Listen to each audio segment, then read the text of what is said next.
About 4 million years ago, our distant ancestors did something amazing. Something that changed them forever. It is the moment for many that we made the leap from ape to man. Imagine then if somewhere very remote there lived human beings who had never made this leap. People who have somehow remained hidden from the wider world. In early 2005, scientists made an extraordinary discovery, a family that shouldn't exist. The find was so unusual, it was decided to keep it secret. I was really fascinated. Here are humans doing things that they're not meant to be doing. But behind closed doors, the family has sparked a fierce debate. Some think they are the key to a breakthrough in human genetics. There is a piece of DNA, and within that piece of DNA, there has to be that mutation that actually causes the condition. Others believe they are striking proof of how we are shaped by the world around us. There's no way that a single genetic mutation by itself can turn the clock back 4 million years. I'm quite certain that there's something else in the background of this astonishing family that holds the key. But all agree that the discovery raises profound questions about what it is to be human. This is hugely important, or could be, from the point of view of telling the evolutionary history of our species.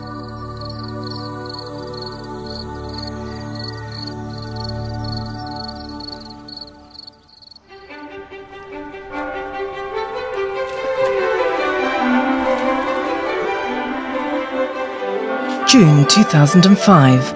Professor Nick Humphrey gets a phone call from a colleague.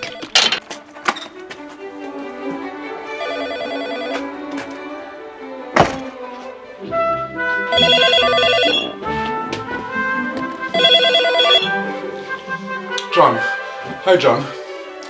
So, how's the draft going? It's about an unpublished paper by Turkish scientists. The paper is about a family in a remote part of Turkey that has impaired hand skills. But there's something else about this family, something very odd indeed.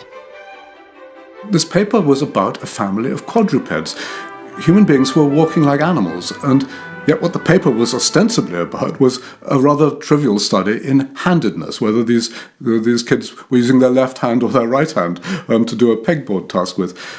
We couldn't believe that anyone would have thought that that was what you'd go for when you have such an astonishingly interesting phenomenon right there waiting to be studied. I mean, it's almost as if Moses was to walk into your office and you were to, as your first question, say, "Okay, Moses, which hand do you wipe your bottom with?" Scientists have never seen anything like this before. This was potentially dynamite. The Turkish authors are from a top university, and they make an astonishing claim. They think the children are genetic throwbacks. That right here, right now, in the 21st century, there exists a family who are like primitive humans. A kind of living, breathing, missing link. It sounds far-fetched, but occasionally ancient genes do resurface, giving us a glimpse into our distant past. Excess hair and monkey-like tails are extremely rare, but extra nipples are very common. They're found along what's called the milk line that runs between armpit and groin, as it does in dogs. But this is the first time we've ever seen modern human beings reverting to what looks like an ancestral human gait. When something so extraordinary comes across your doorstep, you don't think, let's study it next month or next year. No, you want to go tomorrow. Okay, I'll give you a call tonight. It sounds like the anthropological find of the century. The kind of once-in-a-lifetime discovery that scientists dream of, irresistible to Nick and his colleague John Schoyles. But the big question is, are the Turkish scientists right?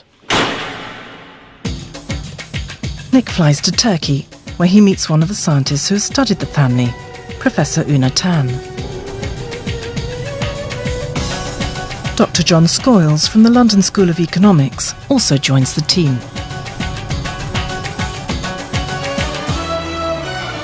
All three are interested in the family because of the light they could shed on human evolution. But that's a view destined to cause offence in Turkey. It's an Islamic country, fundamentally anti-evolution. Charles Darwin's theory about the origin of man is taught in schools, but deep down the belief is that man is God's special creation, separate and distinct from four-legged beasts.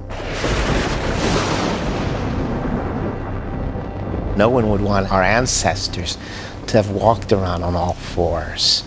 It's the symbolism of it all that's not really accepted. And when it comes to human evolution, it's not necessarily what happened that we accept, but almost we accept the stories that allow us to view ourselves in a positive light.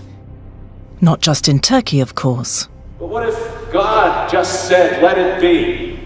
What if he created the world with apparent age by the word of his power and said, let there be an Adam and let there be an Eve? In America too, the battle over evolution still rages, as it has done ever since the Scopes trial of the 1930s put Darwin's theory on trial. Now, Howard, how does man come out of this slimy mess of bugs and serpents, according to your professor? Well, man is sort of evoluted from the old world monkeys. Did you hear that, my friend? Old world monkeys. According to this the case, you and I aren't even descended from good American monkeys. Today, evolution remains under attack. Whatever the scientific evidence, people choose to believe in a divine creator, that we descend from Adam and Eve, not King Kong. Grandpa, welcome to Hillsborough, sir. Have you come to testify for the prosecution or the defense? Creationists simply dismiss fossil evidence of early man, which even top paleoanthropologists admit can be hard to interpret. Truth is, you can't make massive decisions with these little bones, and you can't, from a little fragment, tell the whole behavior of the animal. But what if there was living proof of a four-footed human ancestor?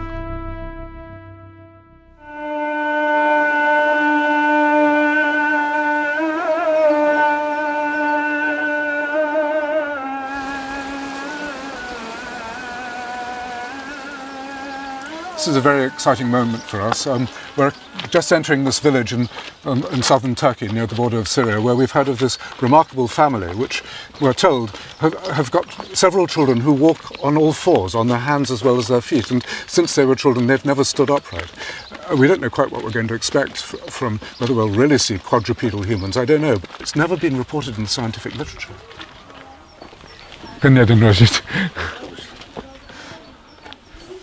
Regit Ulash has fathered 19 children, a lot even by local standards in this remote Kurdish village. It's wonderful. 12 of them were born totally healthy, but 7 weren't, 6 of whom survive. And the first hint of the problem soon appears from down the road. This is Gulin. At first sight, he looks drunk. But he isn't. There's something wrong with his balance. Still, he's on 2 feet, not 4. But then, one by one, the other children appear.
There are 4 young women and 1 young man.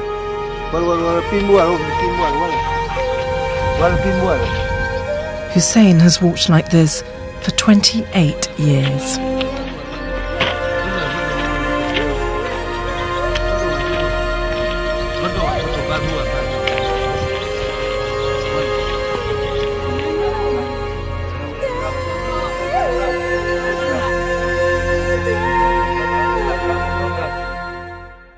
No one knows for sure when our ancestors stood up, but there are clues.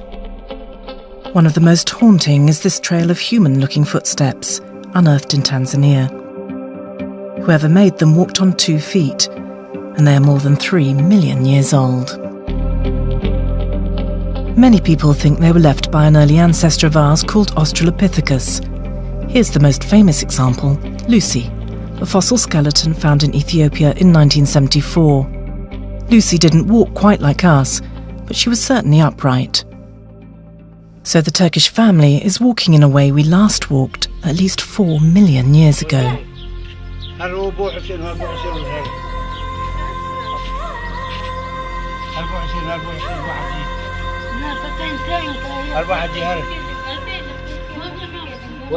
It is uncomfortable and moving to witness the extent of this family's problems.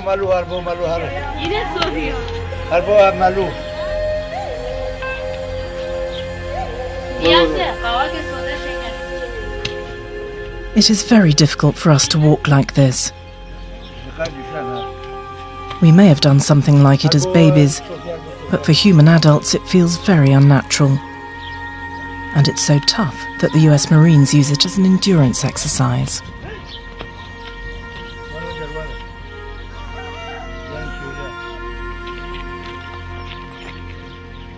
How come they're like this? How do they cope?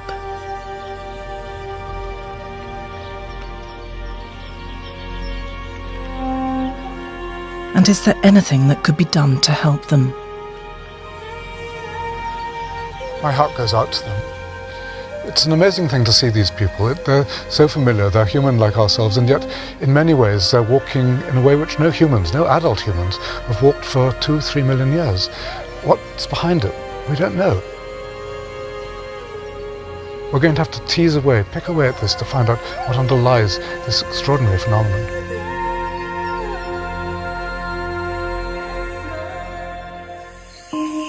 Standing upright is what defines us as human beings, and it sets us apart from all other primates. Scientists find it so fascinating they've done some very strange experiments over the years. This unfortunate rat had its front limbs and tail removed just to see how it coped as a biped. Quite well, actually. Occasionally, animals are born without 4 limbs. And they can do well too.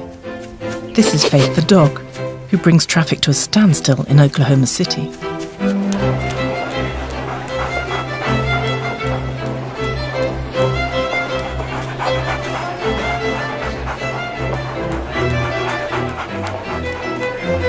Our closest relative, the chimpanzee, is also an occasional biped, as are other apes.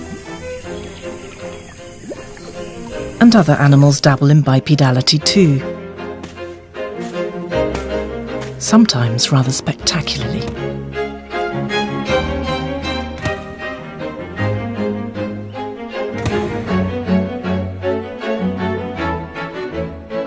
But no one does it quite like we do. And that's because we have developed a breathtaking sense of balance. Man is exquisitely adapted for life on 2 feet. So why, for the first time in 4 million years, are human beings again walking on all 4s?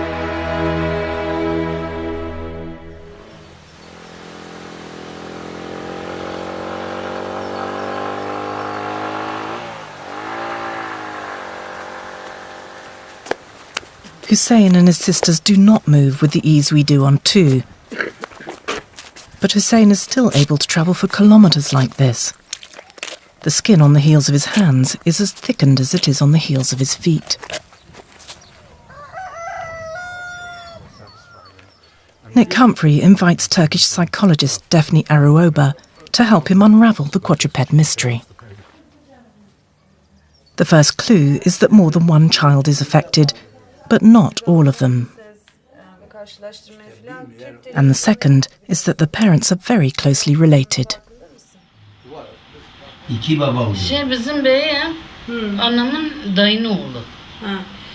is her mother's brother's son. It looks like the problem could be a faulty gene passed on by the parents to some of their children. So the condition is probably at least partly genetic. When you find a whole group of children within the same family showing the same problem, at once you think genes. But what exactly is that faulty gene doing? Has it really caused the family to devolve, as Turkish scientist Una Tan believes? Or could they just have some kind of brain damage? Okay, this is Senem. And how old is she? 24. Okay, and This is Hacer. Hacer, bak kameraya bakabilir misin? The affected children are between 18 and 34 years old.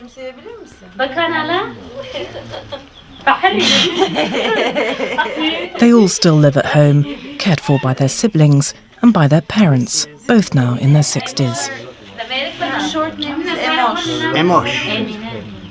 And how do we know how old Emosh is? I think she's just a little younger than Senem, so she must be like early 20s. And this is? Hussein. Hussein.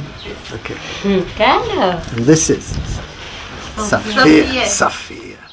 Professor Tan's idea is these people must be throwbacks, and you can see why he might think that. I mean, after all, look at them, they walk like animals, and our ancestors were animals.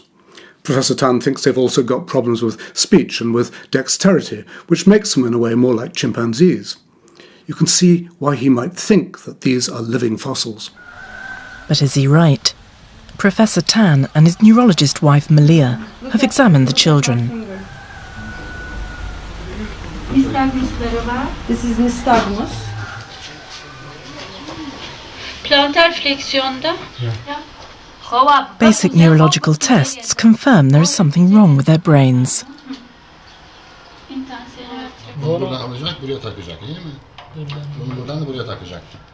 Professor Tan, meanwhile, has checked their ability to do simple tasks.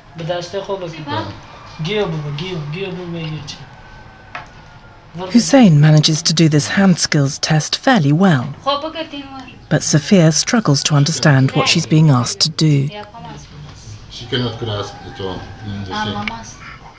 The children, concludes Tan, are mentally retarded, have limited language skills and very little manual dexterity. They are, he says, very like our pre-human ancestors. And he's already given the condition a name. He's called it Una Tan syndrome.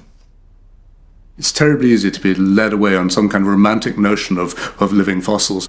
I'm not going to make any bones about this. I think that Professor Tan's description of this family as a devolution, as a evolutionary throwback, is not only scientifically irresponsible but deeply insulting to this family. And there is some contradictory evidence. Sophia couldn't or wouldn't do Professor Tan's pegboard test, but she can tie a scarf around her head with some ease. There isn't much wrong with Senem's hand skills either.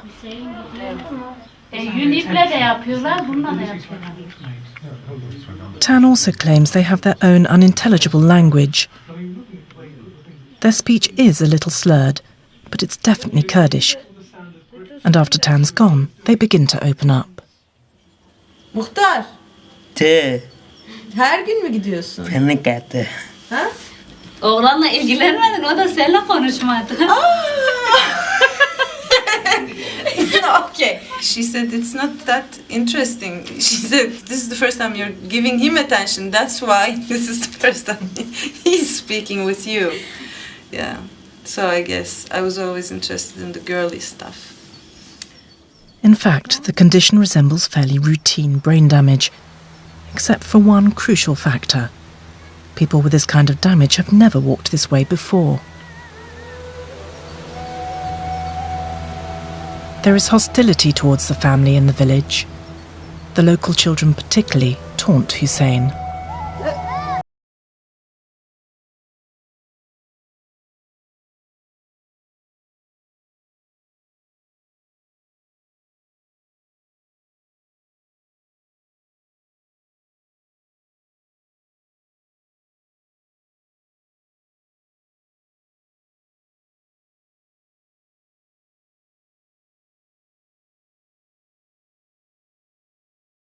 few years ago, the family was told their home was cursed, so they rebuilt the family house further up the hill.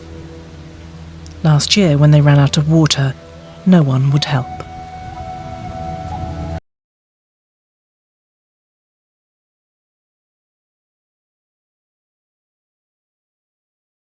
He's very worried. What would they do when they die? You know, when there's no one around to take care of them. They are being beaten up by the kids of the village, and they are not being accepted, you know, like into the social circle. So they're outcasts. Yeah, they outcasts. are. Yeah, they are.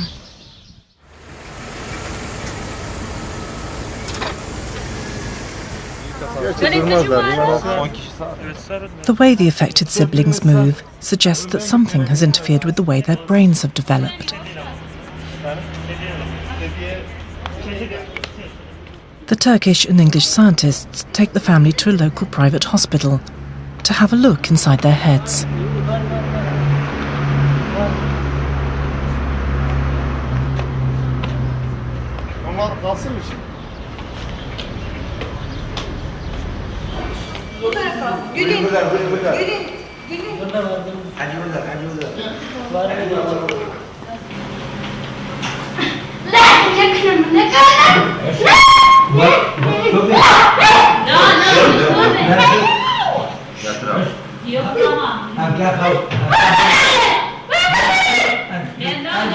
It is a frightening experience for some of them.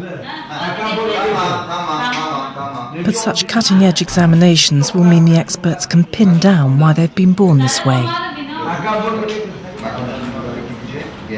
And perhaps offer them some practical ways in which to cope with the condition.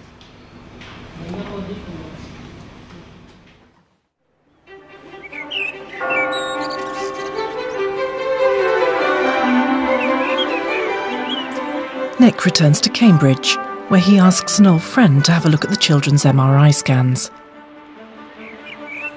Roger Keynes is a neuroscientist with a special interest in how brain disorders affect walking.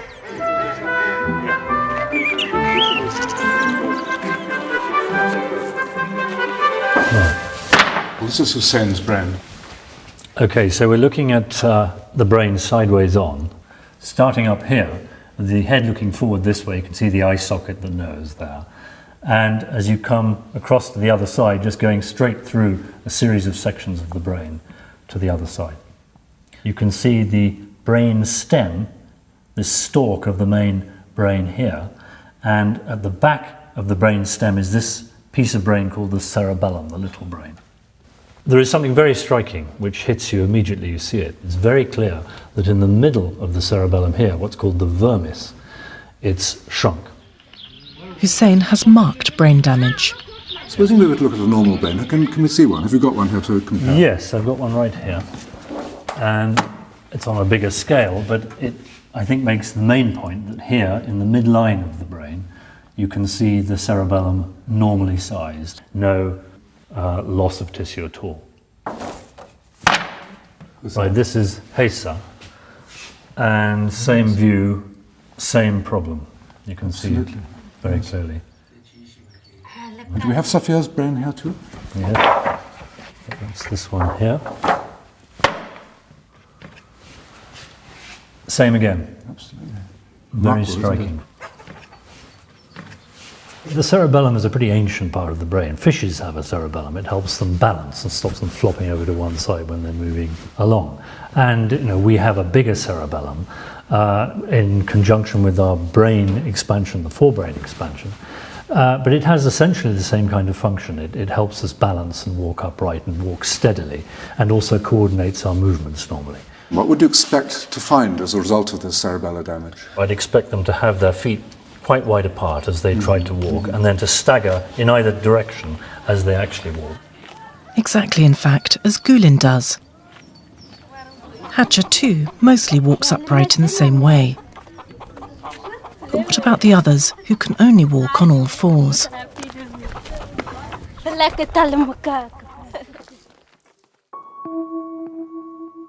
Last year, Italian scientists reported on this young man.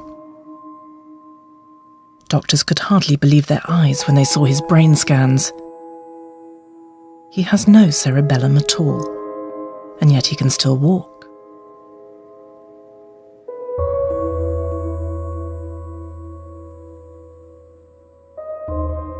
So the damage to the cerebellum is not likely to explain why these children never got up onto their back legs and walked like. No, I don't think it is on the face of it. Yeah. And certainly doesn't explain why they're quadrupedal. I mean, has that ever been seen before?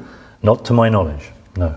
Okay, so this is a normal human brain, and here is the cerebellum, one hemisphere on one side, one hemisphere on the other side. Cerebellum is a very complicated piece of brain. There are lots of genes that build it, and we're only scratching at the surface at the moment. But some of these genes that build the cerebellum are known now.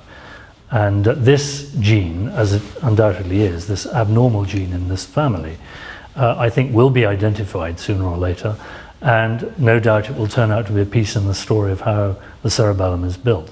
Whether it's more than that, whether it's a gene that helps you stand up, I think is likely to be a gross oversimplification.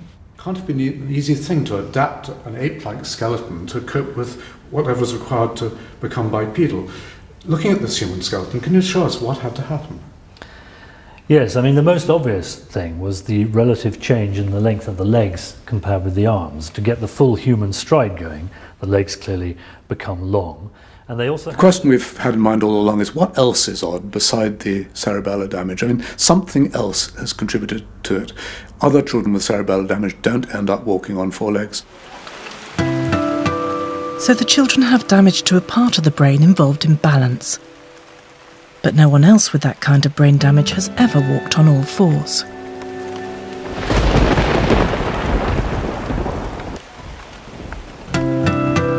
Nick returns to Turkey to hunt for other reasons why the children never stood up. This is God's test on him. These children are God's testing him. And after he dies,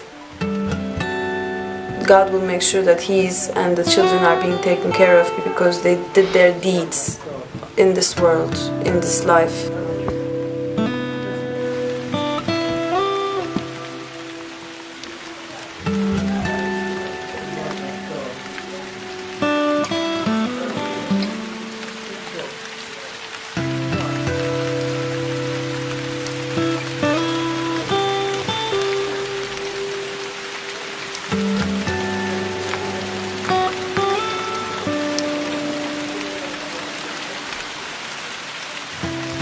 It is still a simple way of life here,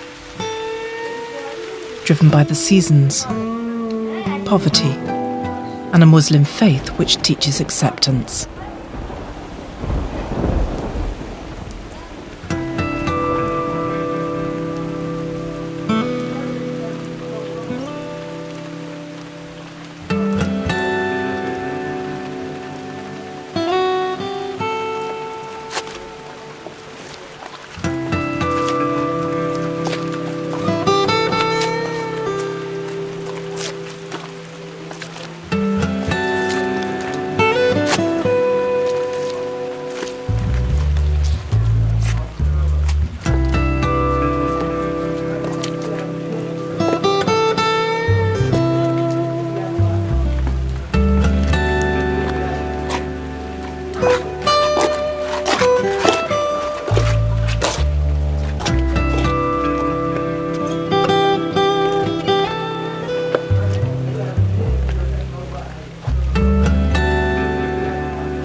Nick believes the answer to the scientific puzzle will turn out to lie here, not in a gene, but in the very fabric of the family's life.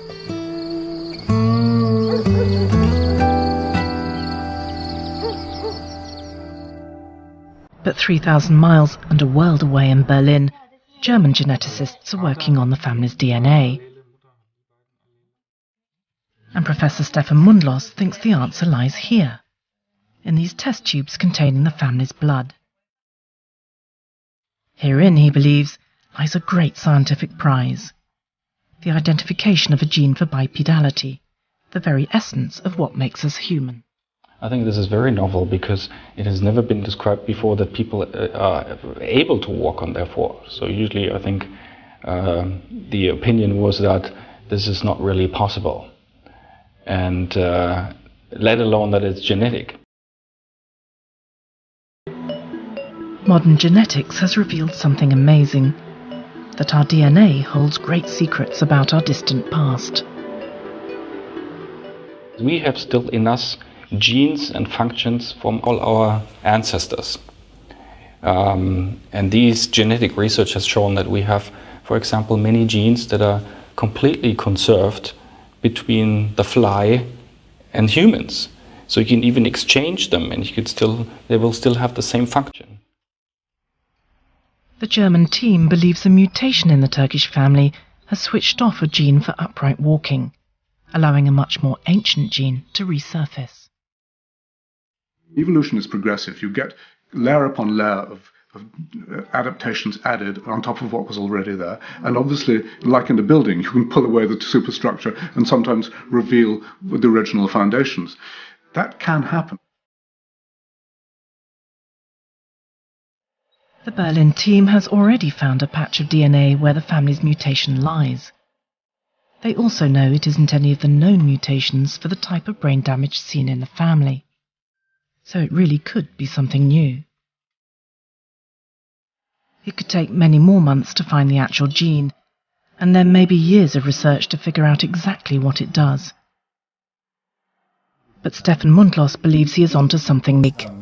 And that, I think, is the exciting part of it. We can, by describing this family, actually show that humans can walk on their fours, and then this can actually be inherited as a genetic trait, and that is very novel and very unusual.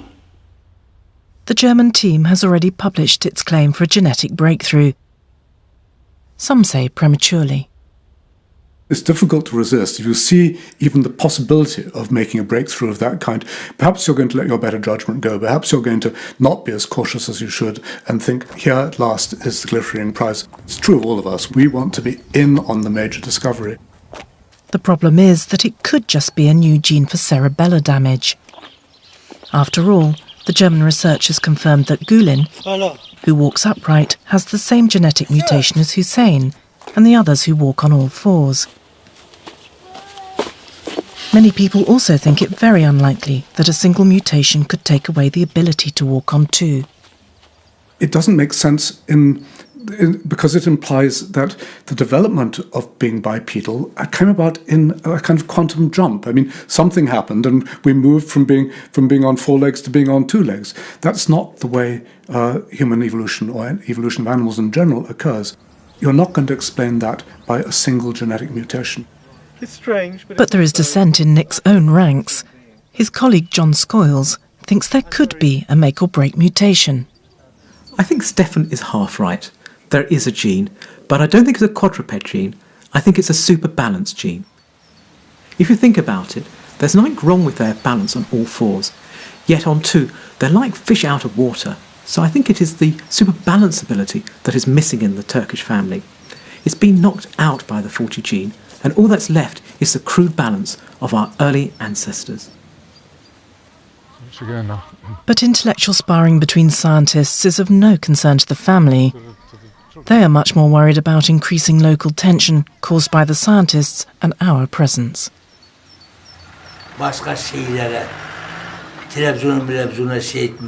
Trabzon mu? He's worried that you may be comparing and contrasting these individuals with other species on TV. That's what they're trying to stop. That's why they're here. Clearly people in this part of the world have a very different picture of the origin of human beings. Do you understand what it is? I understand that it has a lot to do with how Islam believes we all came from Adam and Eve. And if somebody proves, or if a science is claiming that we evolved from apes, then that puts the whole Islamic belief about the origin of people a jep, to what do you call, to something, to, I mean, it opposes that kind of thinking. So that's why people are very sensitive in Turkey because of Islam, because of the Muslim belief. The military police arrive and threaten to use force if we don't leave immediately. The fear is that we are portraying Turks as animals. Insulting Turks or Turkey is a criminal offence here.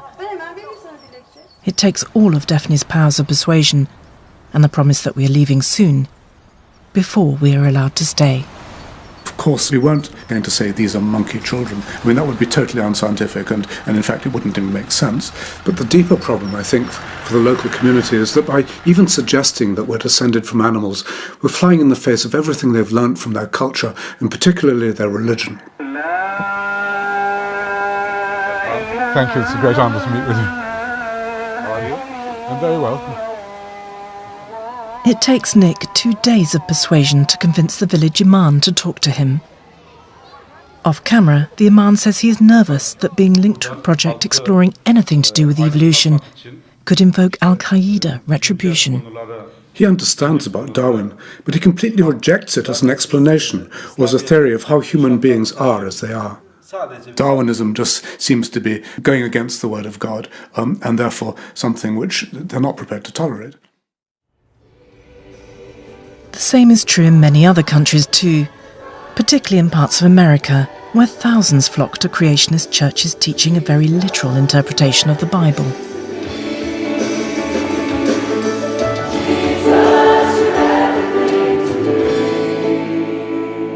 But what if God just said, let it be? What if he created the world with apparent age by the word of his power and said, let there be an Adam? And let there be an Eve. And Adam looked at Eve and said, wow. That's Hebrew meaning, you're nice. I believe the scriptures to be true. The Creator God, the Lord Jesus Christ, I'm always going to come back to him. If he said it, I believe it. Now, I recollect a story about Joshua making the sun stand still. The sun stopped. Good. Now, if what you say actually happened, if Joshua stopped the sun in the sky, the earth stopped spinning in its axis. Continents toppled over one another, mountains flew into space, and the earth, shriveled to a cinder, crashed into the sun. So Joshua stopped the sun? Indeed. Jesus walked on water. Jesus raised the dead. Yes, we would take that as fact. Even though it seems to defy all natural laws. Indeed. Again, you didn't want a God you could explain, did you? You didn't want a God where you could show a video of how he was born and you could say he's 5'11" and wait, no. The surroundings are modern, the delivery's slick. But the views here are as fundamentalist as those in the quadruped's village. Indeed, in many parts of the world, Darwin and the theory of evolution are as rejected as they are in Turkey. But cosmopolitan New York is home to some of the world's leading evolution experts. And Nick is keen to see what they make of our film of the Turkish family.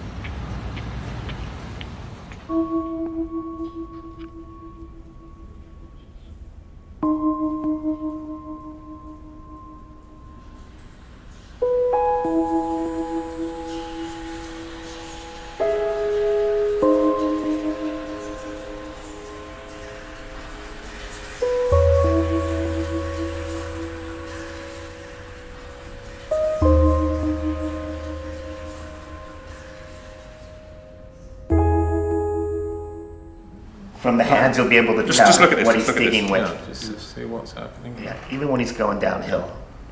At the palm, it looks like they're striking here. Yeah. Palm of the hand. But they're going through a push-off, aren't they? Yeah, they are pushing off with their fingers. I mean, I think you can happily call that palmograde. Well, I think so. Yeah, it is palmograde. I was really fascinated. Here are humans doing things that they're not meant to be doing. When I teach my students and talk about it, bipedalism is seen as one of the fundamental it's seen as one of the sort of key traits that helps define us as being human, is to be bipedal. And we see bipedalism, we believe, relatively early in the fossil record, before the enlargement of brains, before the evolution of tool use, and certainly way before the evolution of language. So it's a fairly ancient human-like trait, and therefore to see modern humans with a modern human body form walking around on all four limbs, using their upper limbs as a form of support, is extremely interesting. There. Yeah, no, she's in that position, but it might be that she's just lifting. You can't tell till you see I agree. Oh, yeah. You're gonna have to rewrite all those books. Well, that's debatable, but... No, I don't think so. There was always the question of whether our ancestors came down from the trees as bipeds and walked on the land already fully pre-adapted to bipedality, or if they actually underwent a quadrupedal stage in between, where they actually walked on all fours. And while a congenital anomaly can in no way show that this is the case, it nevertheless emphasizes that given the structure that we have, it's a real possibility. I never expected to see this. I'm amazed at the ease with which some of these individuals are moving. Particularly the guy it seems to be moving quite fluidly and with quite a lot of ease, very different to a gait of a biped. But paleoanthropologists famously disagree, and it soon descends into a squabble over how to interpret fossil evidence. I'd be really interested to Lucy look. doesn't have a bichondrial. Well, Lucy actually, but the species that Lucy is represented by, for instance, does, Esteban. Right. If you can tell a species from two distal femora, if they're the same species, then you're a magician. You're not a paleoanthropologist. All right. Because you can't tell with two fragments 600,000 years apart if they belong to the same species. Sorry. All right, Esteban. Well, that is a conversation for another program. Most people, Esteban, agree with that. Time out. The bichondrial angle is also associated to climbing, and that's why Aureopithecus has one. Because that's all we have in the fossil record. All we have at this early stage are the bones. We have nothing else. In one case, we have some footprints, but that's it. So therefore, that would be really useful, and that's what sort of turned me on. That's what got me interested in this. And the other factor is just the wow factor. This is an incredibly unusual form of moving. He's the quadruped. There's no doubt. This is a quadruped, and there's no. It's not the Angolian. Look at the size of this. I think the most important thing is any potential relationship between the way that they're moving and any anatomical features to help us tease out what features are important and what features aren't important in the fossil record. It does seem a little more robust on the distal surface. Look at the width of this. Compare the width of that. I don't care how you orient it. Look at the width of that. This is enormous. Will you be fighting for their skeletons? In an ideal world on paper, yes, I'd love to see those skeletons. It'd be really interesting, but that's just not okay ethically.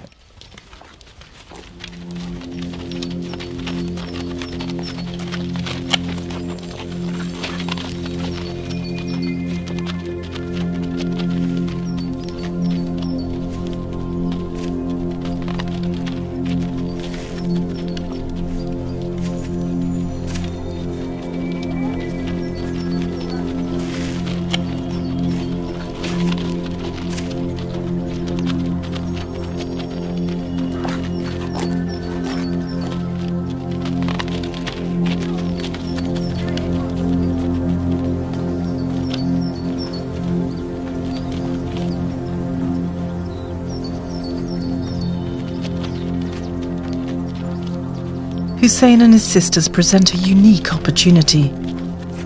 By comparing them to their normal siblings, it will be possible to see how walking on all fours has affected their skeletons. That could help the fossil hunters interpret the bones of our ancestors, shedding at least some new light on human evolution. I know the media likes to play up that every new fossil changes the way things were before, but it's not like that at all. In fact, whenever you do work with evolution, it's little pieces, many little stories. I mean, if you were to read Darwin, it's many little stories that he uses to weave that. And this is, I believe, a part of evolution. It does emphasize that humans have that capability. It's something that it could have well been, that now has some tangible besides what it had before that was mostly reconstruction from comparative anatomy. And there's a team in England who can strip flesh from bones without hurting a hair on anyone's head. At Liverpool University, they've discovered something intriguing. Hussein tends to walk like most apes and monkeys, and it isn't a very good gait for moving across the ground. It's much better suited to balancing on branches. And that might mean it is still hardwired in us from our tree-dwelling ancestors. There's something else too. Hussein has an unusually long upper arm, and he is able to extend his legs in a way that makes it easier for him to walk this way than it would be for most of us. And see his mother, Hatice, in the background here. As she stands up, she is poised momentarily exactly like her quadrupedal children. And that ties in with something Nick and John discover about the family. All 19 children did something unexpected as babies. When they were little, they crawled as usual on hands and knees. Then at around 10 months, every single one of them started walking on their feet and hands.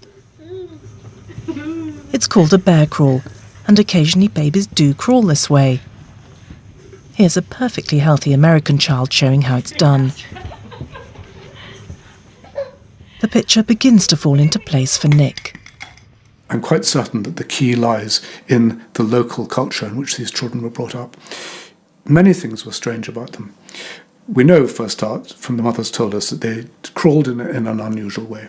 Some of them certainly then had this extraordinary balance problem. We know they have strange skeletons. We know the mother was producing babies in extraordinary rapid succession. 7 children were born within 5 years. 4 of those children went on to be quadrupeds. She must have been totally overwhelmed. She got emotional. And there were no proactive health resources to help her. Nick believes mum Hatice simply didn't have enough time to encourage her disabled children onto their feet, notwithstanding her obvious love for them. She said, they are my insides. Ciğer in Turkish is lung or liver, so like the most intimate inside organs. That's what she called them. In North America, or in Britain for that matter, any child who crawled on after the age of 2 or 3 was crawling on 4 legs would be taken off to the doctor. They would be given physiotherapy, they would be given special training and so on, and no question they would be on 2 legs within a year or 2. They might still be shaky a bit, but nonetheless they would be bipeds. Daphne, though, has had enough of theories. Yeah, I mean, I don't really care about finding out what is the source of this, what is the reason to that. So I'm more interested in possible results or remedies, Yes, what can be done, what needs to be done, and what do these people need. But Nick's theory does raise a tantalising possibility. If expectations in their environment have helped make the family, could they help unmake them too? The team calls in a local physiotherapist, Dr. Ali, to examine the children. Hacer. Ver, elini ver. Elini bırak. Ama burada bak takılıyor. Tık tık yapıyor. Evet takılıyor. Kalçada mı? Evet dizde. Ama bu flask rahat veriyor. Gidiyorsa da tık diye belirli bir süre sonra rahatlıyor. Büktüğüm vakit diz flexion. Dr. Ali doesn't hold out much hope that Hussein, who also suffers from epilepsy, will ever walk unaided. He thinks it is too late for him. But he believes that with help, the younger girls could learn to walk. Dr. Ali has brought with him a simple $30 walking frame. Gel bakalım. Astonishingly, no one has ever thought to give them one before. Tut bakalım bu. Evet. Tamam bak tuttun. Siyah yerlerden tutalım. And it proves to be a revelation. Yavaş yavaş. Yavaş. Yavaş ha. İleriye doğru. İleri bak. Hafif. Tamam. Ablana doğru. Tamam ablana doğru git bak ablana doğru. Başını kaldır. Baş. He. Evet, yavaş. Yavaş, he. He. Bu tarafa doğru git tamam. Böyle, böyle. He, tamam. Düzelteceğiz. Evet, düzelecek şöyle. Dur. Ha. The possibility of being able to walk upright raises new hope in the family. Bak bir büyük şey. A big thing. A huge thing. Keşke. I hope. Ayağa kalksın, yürüsün gülün gibi. Rajit says he would give everything, even the clothes off his back, if his children were able to walk without using their hands. I don't think we should be surprised at all, although this is an extreme case of it, that culture can be so influential. We're increasingly realizing that so little of our behavior as children or as adults is actually programmed by the genes. The genes give us certain potentials and they interact with the culture we're in. The younger girls seem well and happy, but there's no doubt they would love to walk. Hadja tells us that if she could walk properly, she could go to dances and meet her husband. Yeah, she would love to go to her own wedding. And there are times when Hussein's despair is all too obvious.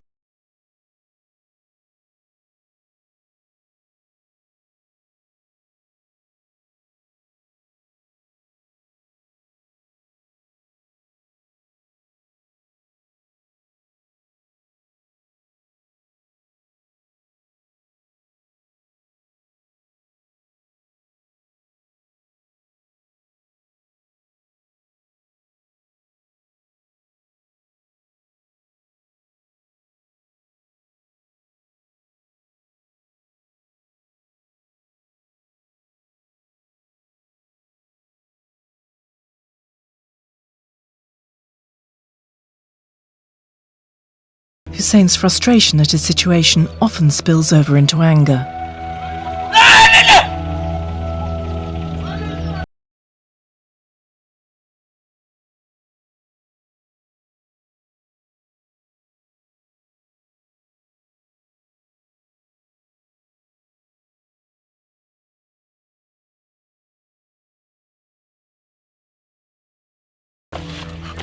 Amazingly, the one member of the Ulash family that's able to calm him down is Wolf, their dog.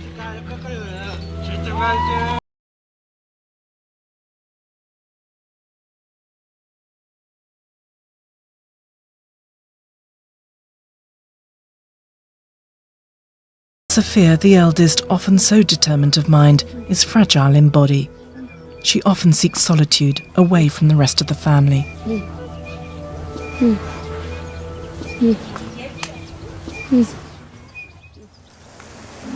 It is almost time for us to go. We ask the family if they'd like to go to the beach for the day. It is only an hour away, but none of the family has ever seen the sea before.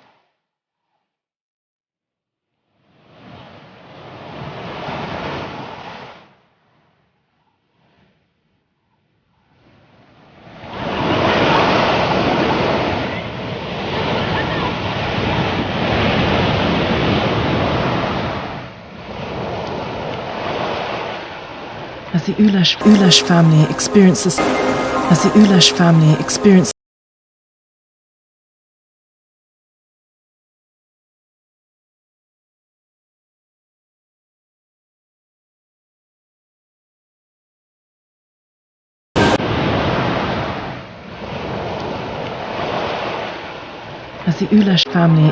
the sensation of soft sand and sea for the first time, they are largely unaware of the sensation they are causing elsewhere.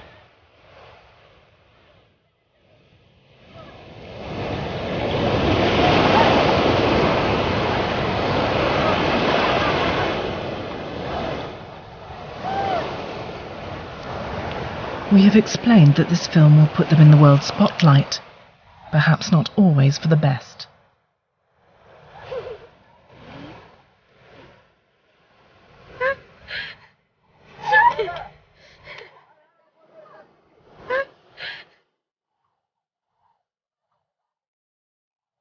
Rajit doesn't like his children being compared to monkeys.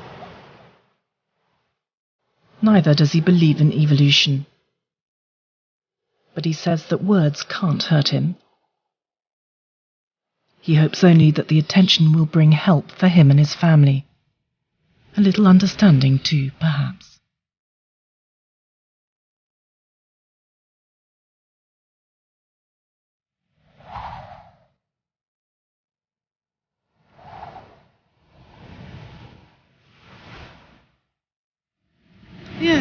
İşte güzel, biz görmemişik.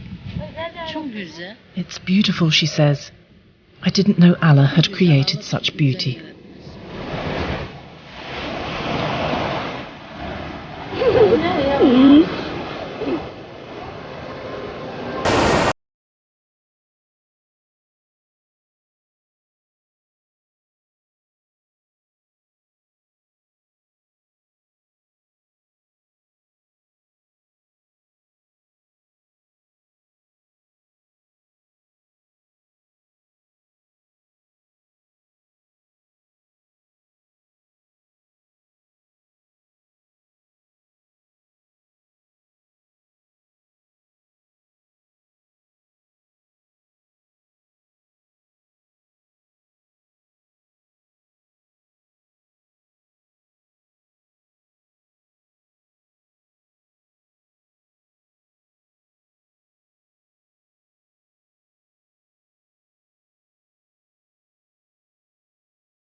He hopes only that the attention will bring help for him and his family.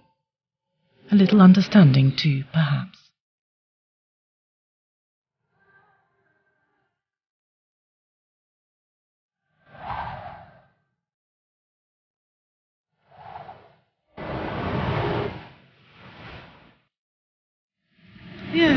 İşte güzel, biz görmemişik. Çok güzel. It's beautiful, she says. I didn't know Allah had created such beauty.